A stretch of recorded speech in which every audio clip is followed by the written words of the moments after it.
Hello everyone, my name's Sarah Price. I'm currently a senior. I'm a 2D animation major and I'm going to be doing capstones in the fall.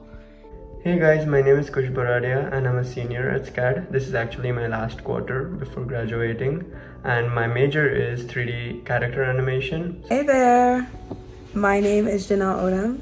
I just graduated at SCAD with my MFA in Performing Arts, and I am down the career path of performance, which includes singing, dancing, and acting, or what I like to call telling stories.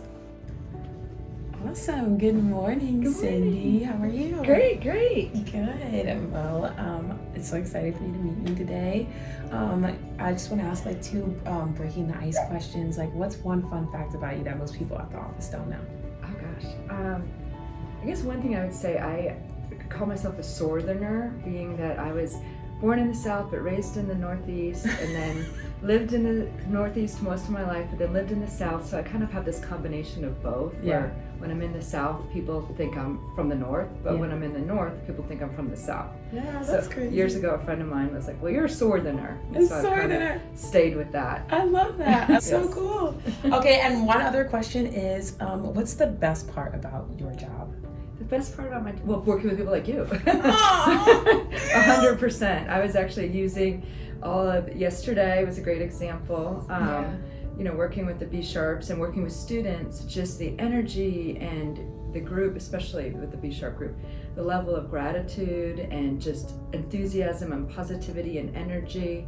And actually, even this morning, I was at an exercise class and they were asking, "How was your recent Lacoste trip?" And I said, "It was the best trip I ever had because I was working with students." And especially this group of students. And I said, the energy they bring just uplifted me every morning. Yeah. So I think that is, that's what my answer would be for that. So let's get right into these questions here. Yes. Can you please tell us more about your past work and experience, and how did you get connected to this role in SCAD? Great. Well, I've always done events. I actually have a degree in hospitality. So I started in hospitality, and I did tech finance, and then I worked on Wall Street for about 10 years doing events, in the event role. And I enjoyed it, and it was fun. It was a lot of great travel, a lot of high-end events, which is really enjoyable. But I was just looking for more of a creative environment. And a friend of mine sent me the lead for the SCAD job, and then I ended up here, and now it's been 10 years. So Wow, and can you please state for us your current job? My your current role? My current role, well, I've had many roles at SCAD. Yeah. My current title is AVP for Presidential Initiatives. Got it.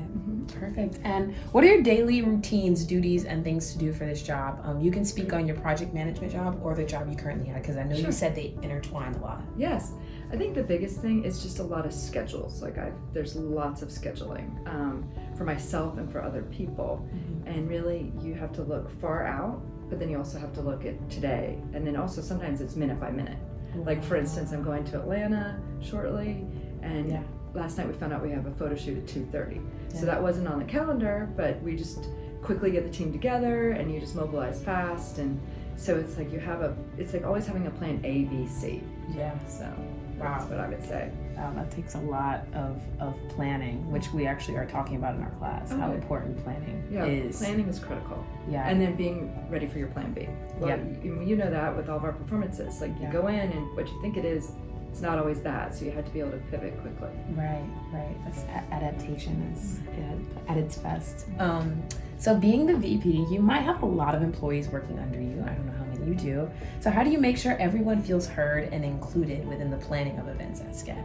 That's a good question. I think the biggest thing is, one of the biggest things I think too, it's we all do many roles, but then you cross over and just really trying to, for instance, yesterday I was in a meeting and just trying to say, all right, now who's leading this? And just kind of identifying the person, because sometimes that can get a little gray, and sometimes a bunch of people are going to do one thing, but then you have to divide it up. So I think one of the biggest things is, just getting everyone in the room and then dividing up the assignments so that it's evenly divided and that everybody has a duty and a role, and then also complementing each other's strengths.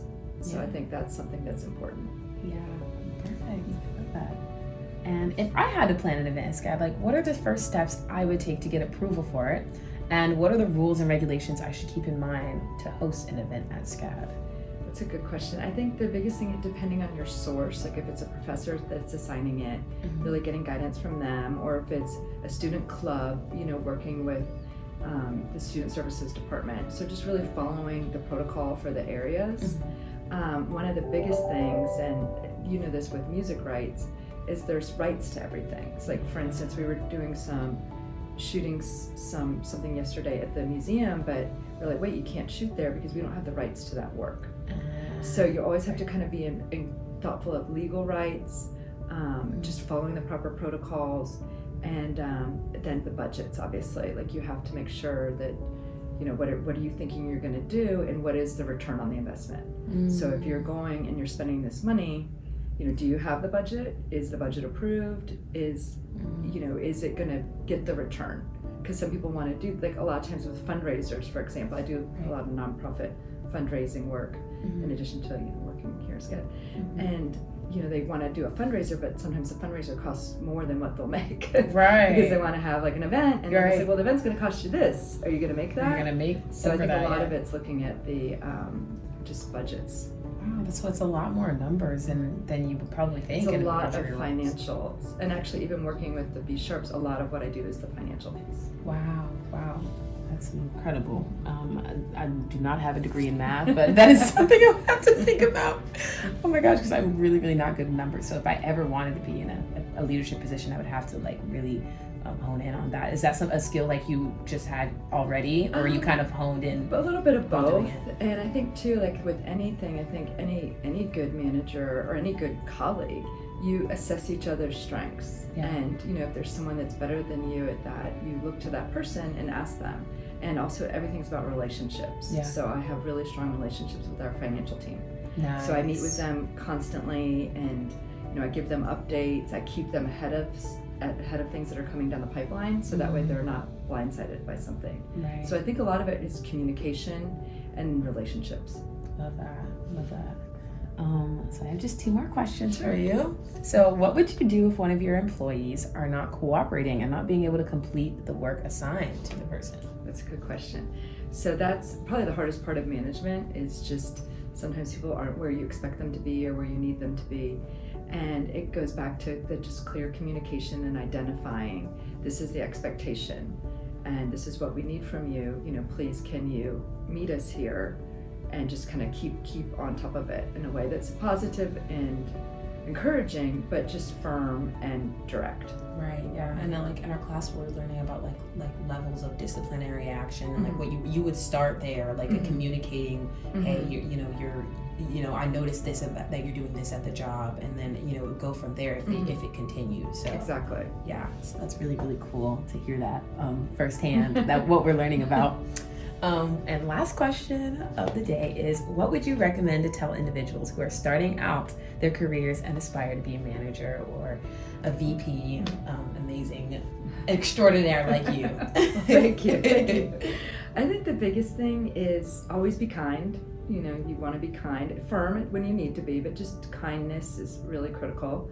I think just communication and as clear as you can be, and sometimes there's a lot of gray, and we know that, and you have to be flexible, but just when you meet, identify what is the objective you're trying to achieve. So this is the goal, this is what we're shooting for, and then what are the steps to get there. So I think it's a combination of just planning, really thinking ahead, really developing the right team, because a lot of it's the people. Like you have to have the right people in place. And so finding those right people and then connecting with them and keeping them motivated and keeping positive. And it's really easy to go negative. And so just as much as anybody can do is keep everybody positive and just focused on the goal. Yeah, positive attitude takes you places, and I can see how it has taken me so far. Thank you so much for meeting me. Yeah, this was wonderful. It's amazing. Great.